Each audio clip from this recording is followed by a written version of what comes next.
नमस्कार साथियों, मैं इंद्रेश बघेल आप सभी का स्वागत करता हूं अपने इस यूट्यूब चैनल पर। आज मैं उपस्थित हुआ हूं आप सभी के सामने एमपी वर्ग 2 पात्रता परीक्षा का सिलेबस लेके। आज हम डिस्कस करेंगे कि हमारे एग्जाम में क्या क्या आने वाला है, जिसकी परीक्षा जुलाई में है। देखते हैं।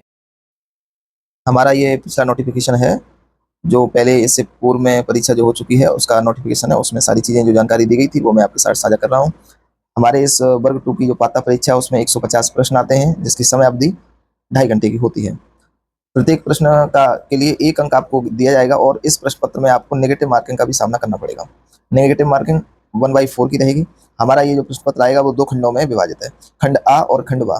खंड आ है वो कॉमन है सभी के लिए, और खंड बा जो है वो आपका सब्जेक्ट के लिए है। जैसे देखिए, सब्जेक्ट आपके ये है। खंड जो आ जो है वो 30 नंबर का होगा और खंड बा जो होगा वो 120 अंक का होगा। अब आपको ये देखना है कि खंड आ में क्या क्या आता है। सामान्य हिंदी के 8 प्रश्न होंगे और 8 ही आपको मार्क्स मिलेंगे। सामान्य अंग्रेजी के 5 प्रश्न होंगे। सामान्य ज्ञान व समसामयिक एवं तार्किक अंकिक योग्यता के 7 प्रश्न आएंगे। शिक्षा शास्त्र यानी कि पेडागोजी, जो कि शिक्षक के लिए बहुत ही आवश्यक है, इसके 10 प्रश्न होंगे। और इस कुल मिला के ये 30 क्वेश्चन होंगे और 30 मार्क्स ही होंगे मिलेंगे आपको। इसके बाद आपका सब्जेक्ट होगा, जिसका आपका ग्रेजुएशन है जिस हिसाब से, उस हिसाब से आपको अपना जब ये फॉर्म आए तब उस हिसाब से भरना पड़ेगा। हिंदी भाषा के 120 प्रश्न होंगे, अंग्रेजी के भी होंगे, संस्कृत के भी होंगे, उर्दू भाषा के भी होंगे, गणित के भी होंगे, विज्ञान के भी होंगे और सामाजिक विज्ञान के होंगे। कुछ बच्चों को ये कन्फ्यूजन होगी कि हम जब किस सब्जेक्ट का तैयारी करें, तो जो एमपी में अभी हाल ही में चयन परीक्षा जो आयोजित हो चुकी है उसमें जो योग्यता दी गई थी वो आपके लिए मैं लेके आया हूँ। देखिए, गणित विषय के लिए आपका ग्रेजुएशन गणित में, विज्ञान में अथवा इंजीनियरिंग विषयों के साथ होना चाहिए। सामाजिक विज्ञान विषय के लिए आपके पास history, polity, economics, geography, social science या फिर आप कॉमर्स के अभ्यर्थी रहे हों। कोई एक विषय भी अगर आपके अंतिम वर्ष में है तो आप सामाजिक विज्ञान के लिए एलिजिबल हैं। हिंदी के लिए भी आपने स्नातक स्तर पर हिंदी साहित्य विषय को मुख्य विषय के रूप में 3 वर्ष अध्ययन किया हो, तभी आप एलिजिबल हैं हिंदी के लिए। हिंदी साहित्य यानी कि हिंदी लिटरेचर की बात ये कर रहे हैं। इसी प्रकार से अंग्रेजी में भी है कि स्नातक स्तर पर आपका अंग्रेजी साहित्य, इंग्लिश लिटरेचर मुख्य विषय होना चाहिए 3 वर्षों में, तभी आप अंग्रेजी के लिए एलिजिबल हैं। इसी प्रकार संस्कृत में विषय के साथ स्नातक स्तर पर संस्कृत साहित्य ही मुख्य विषय आपका है, तो ये आप संस्कृत विषय के लिए एलिजिबल हैं। इसके बाद आता है विज्ञान। विज्ञान में क्या, विज्ञान विषय के अंतर्गत आपका केमिस्ट्री, वनस्पति विज्ञान, प्राणी विज्ञान, माइक्रोबायोलॉजी, बायोटेक्नोलॉजी, बायो इन्फॉर्मेटिक्स में से किन्हीं 2 विषयों के साथ स्नातक उपाधि धारित करना अनिवार्य है, तभी आप इन विषयों के लिए अनिवार्य जो योग्यता है पूर्ण आप अपना देख लीजिए किस हिसाब से आप पूर्ण कर रहे हैं, उसी विषय की हमारे साथ तैयारी करें। हमारे इस चैनल पर आपको गणित और विज्ञान से संबंधित जो भी पाठ्यक्रम है, जो सिलेबस है, उससे संबंधित आपको संपूर्ण तैयारी कराई जाएगी। देखिए, आइए हम अपने हर एक सब्जेक्ट का सिलेबस देखेंगे। मुख्य तौर पर मैं आपके साथ गणित और विज्ञान विषय का ही सिलेबस डिस्कस करूंगा, बाकी सब्जेक्ट का नहीं, क्योंकि हमारे इस चैनल पर अभी फिलहाल में गणित और विज्ञान का ही सिलेबस आपको पढ़ाया जाएगा। देखते हैं कि गणित में आपको क्या क्या पढ़ना है। हिंदी में आप देख रहे हैं जो कॉमन सब्जेक्ट है, तो हिंदी में आपको कंप्लीट हिंदी पढ़ के जाना है, जिसके 8 प्रश्न आने हैं। और आपको जो इंग्लिश है वो 9 से 10th में जो आ रही है, 9th और 10th में जो इंग्लिश आती है वो कंप्लीट पढ़नी है। जैसे हमारे यूपी में चलती है 9th और 10th की जो राजीव प्रकाशन की किताब ले लीजिए, या फिर एक और कोई भी ग्रामर की बुक ले लीजिए जो यूपी बोर्ड से संबंधित हो, वो आपका एकदम सिलेबस को कंप्लीट कर लेगी। बहुत अच्छी बुक होगी आपके लिए।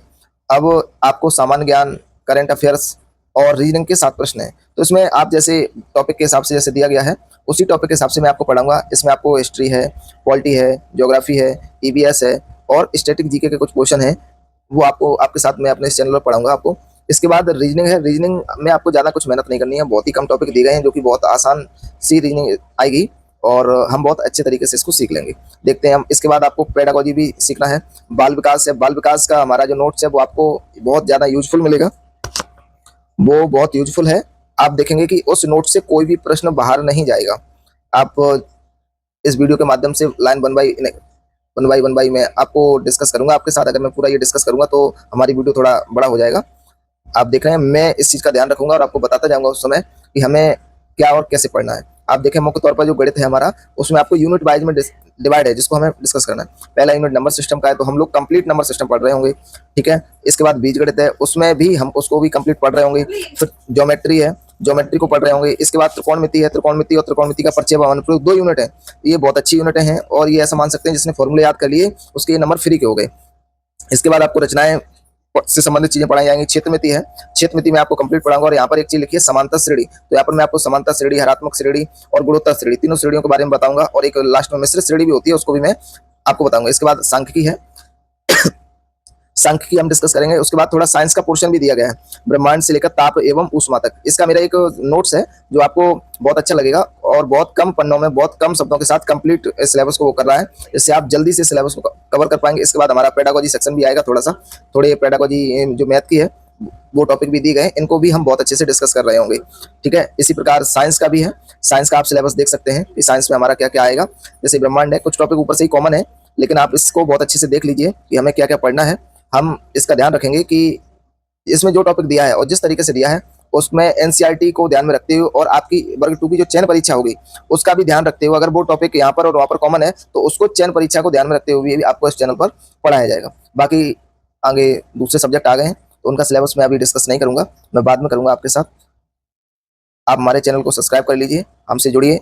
अभी मैं आपको एक चीज़ और बताना चाहता हूँ कि अभी मैं थोड़ा सा शादी वगैरह में व्यस्त था, इसलिए हमारी वीडियो लेट हुई है। नहीं तो मैं आपको अभी 1-2 दिन की बात और है, फिर मैं आपको रेगुलर बेसिस पर वीडियो प्रोवाइड करूंगा। जी धन्यवाद।